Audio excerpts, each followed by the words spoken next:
The movie Waking Ned Divine begins in the cozy living room of an elderly Irish couple. We hear the television. The announcer informs the audience that the big jackpot lottery numbers are about to be drawn. Jackie is sitting in his overstuffed chair with his ticket in hand. He's been a lottery fan for years. In the kitchen, there pans a shot of his wife Annie, who's sitting at the table doing paperwork. Jackie says to his wife, "Will you bring me an apple tart?" And she says very quietly, "You're an adult, you can get it yourself." And she said, "But honey, the lottery's coming on. Oh, look. Honey, I got the first number." And in a couple of seconds, "Honey, I got the second number." She's not even responding. "Annie, I've got 3 numbers on the lottery." "Would you believe it? I've got 4 numbers on the..." Well, now she's beginning to pick up and take notice. She's curious, so she grabs the apple tart and she comes in, and watching the TV while she hands it to him, he starts munching on it. "I've got the 5th number. We have 5 numbers. I can't believe this." In just a couple of seconds, the announcer gives the last number, and Jackie says, "Yes, yes, yes." And she says, "Did we win?" And he begins to tear up the ticket. "No, we didn't win, but I got you to bring in my apple tart."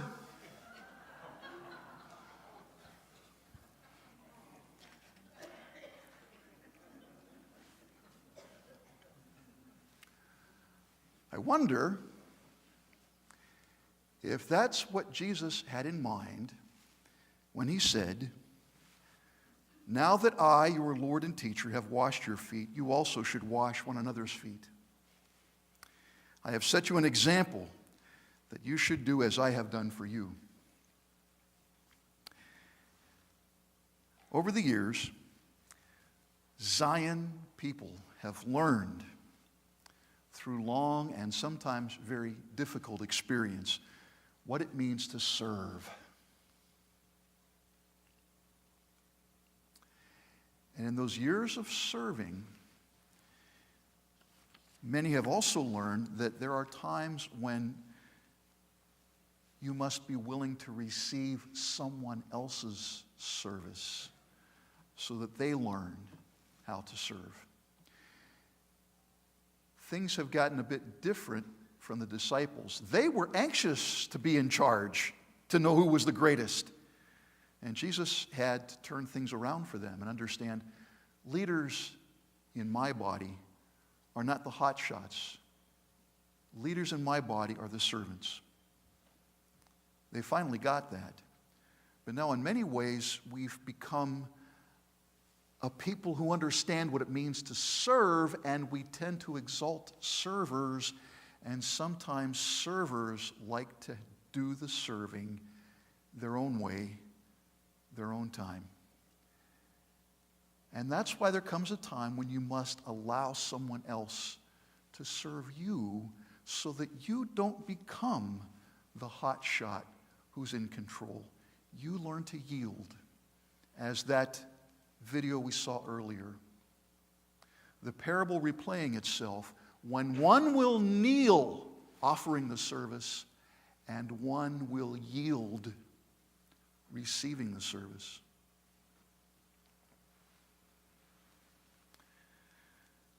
Note something else.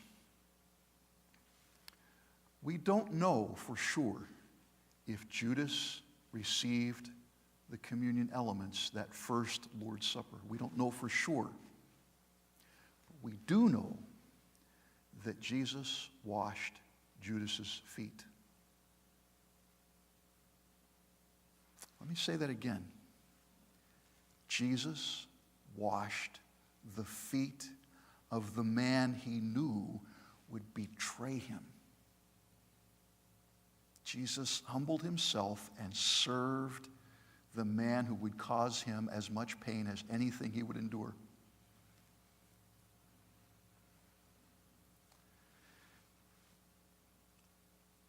We can't choose the kind of person we serve. We serve the people that Jesus brings into our lives. There is a picture. Let me describe it to you. This is on our refrigerator door at home. It has two circles as eyes and an arc as a smile. And beneath it, XOXOXO, and across the top, I love you. It's on a piece of notebook paper, and it came to us when Lindsay was in college.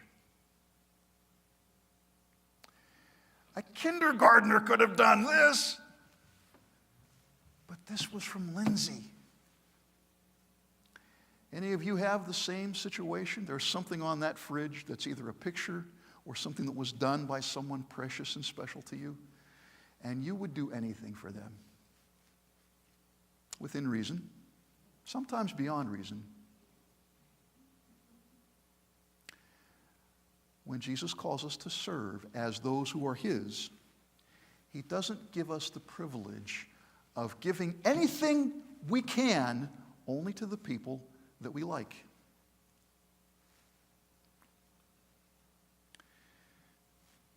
In a recent article on the differences between Islam and Christianity, one writer noted that in Islam, grace and mercy are extended to those who deserve it.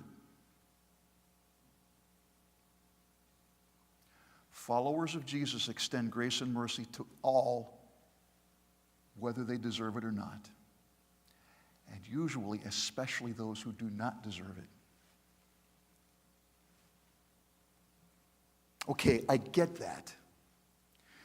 Jesus didn't call me to just serve people I like. He called me to serve those who have need.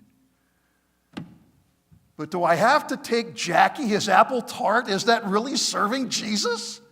I'm not going to be the slave of some self-absorbed jerk. Even if I'm married to him, I'm not going to do it. Okay, there are Jackies in the world, and some of them are in your families, and sometimes Jackie is you. We don't serve them best by just giving them what they want. We serve them best by discerning what they truly need and investing ourselves in them, even if we don't like them.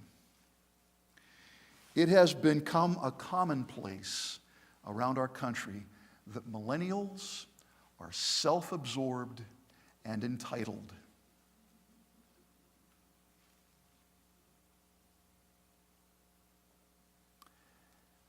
There aren't many millennials here this morning.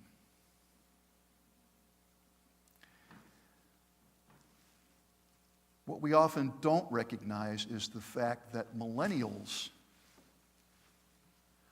often set the tone for service in ways that an older generation has not. One of the big differences is they want to serve something that has long-term value. They don't just do things because they were told. They want to know that they're investing in something that is worthwhile. Now, let's throw away the articles and the comments and the things that we're thinking about that age group, that 18 to 30 range. And let's talk about people, individuals that you know. My daughter's a millennial, and she hates that label. She just wants to be Lindsay. And she is not self-absorbed, and she is not entitled. But we know individuals who are.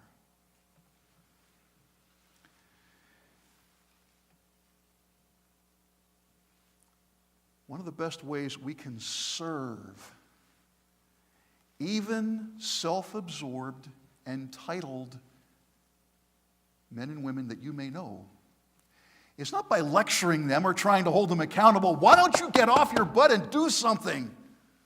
It isn't all about you. Don't you understand that? Instead, why don't we invite them, her, him, not an age group, but that person, to come and serve with us? I would, but you see, I'm retired, so my serving is done.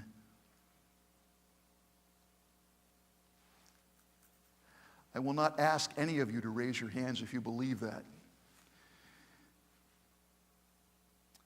What I will simply say is this: Jesus has called us to serve. That call does not stop the day that we retire. It'll take a different form than it did when you were younger.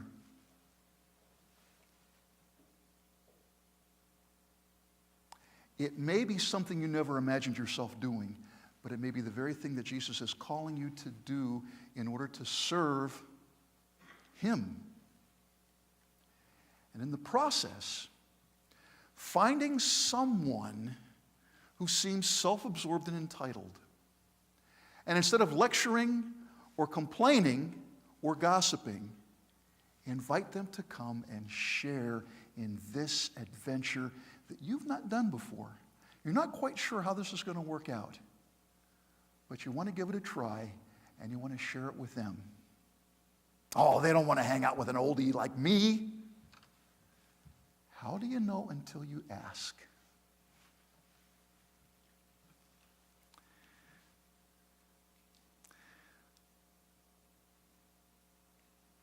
Psalm 71, 17 and 18 says this: O God, from my youth you have taught me, and I still proclaim your wondrous deeds. So even to my old age and gray hairs, O God, do not forsake me until I proclaim your might to another generation, your power to all those who are to come.